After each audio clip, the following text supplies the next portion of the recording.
كيف؟ المدرسة النهارده كانت بتقول البسوا كمامات ايه؟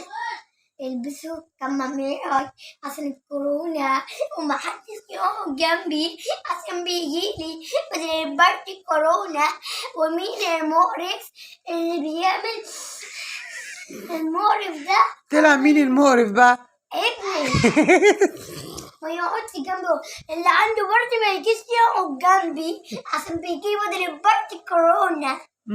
وانت قلت لها ايه بقى؟ خلاص عايزين.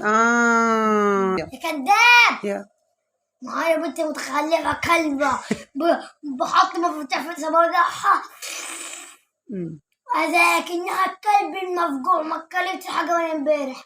طب ليه البنت دي مالها يعني؟ امها بتقول لها عقلها فاضي من لعب في الشارع، عايزين تعمل حاجة فيها. نعمل ايه؟